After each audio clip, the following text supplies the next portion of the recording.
हुआ था। उनका असली नाम गोगा था और वे चौहान राजवंश के वीर राजा थे। उनकी माता का नाम बाछल देवी और पिता का नाम जयराज था। गोगा महाराज के जन्म को लेकर एक विशेष कथा प्रचलित है। कहा जाता है कि बाछल देवी ने संतान प्राप्ति के लिए गुरु गोरखनाथ से आशीर्वाद मांगा था।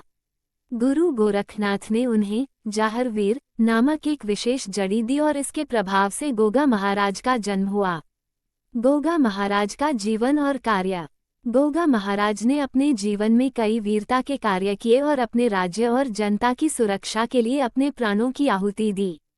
उनकी शक्ति और वीरता के कारण ही लोग उन्हें वीर गोगा या गोगाजी कहकर पुकारने लगे।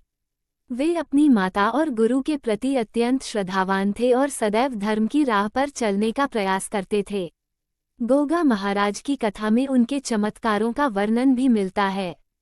माना जाता है कि उनके पास नागों को नियंत्रित करने की अद्भुत शक्ति थी और वे सर्पों से किसी को भी नुकसान पहुंचने से बचा सकते थे। इसी कारण उन्हें सांपों के देवता के रूप में पूजा जाता है। गोगा महाराज और सांपों का संबंध। गोगा महाराज को सांपों का देवता माना जाता है। कहा जाता है कि उनके पास नागलोक की शक्तियां थीं और उनके साथ नागदेवता भी रहते थे।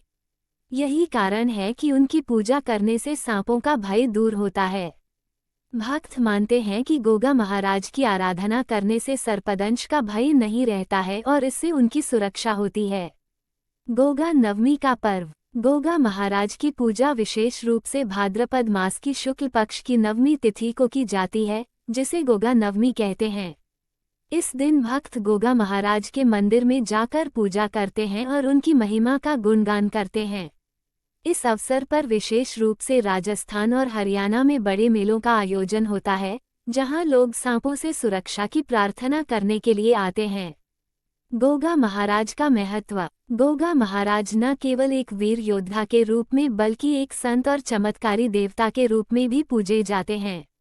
उनकी कथा में आध्यात्मिक तत्व भी शामिल हैं, जो दर्शाते हैं कि किस प्रकार एक व्यक्ति अपने गुरु के प्रति श्रद्धा और समाज के प्रति अपने कर्तव्यों का पालन कर सकता है।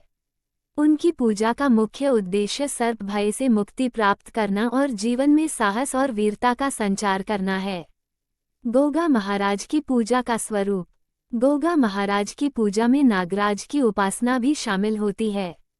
लोग उनके मंदिरों में चूरमे का प्रसाद चढ़ाते हैं और उनकी विशेष पूजा करते हैं। गोगा महाराज के स्थानों पर नाचते गाते हुए लोग उनके प्रति अपनी भक्ति प्रकट करते हैं।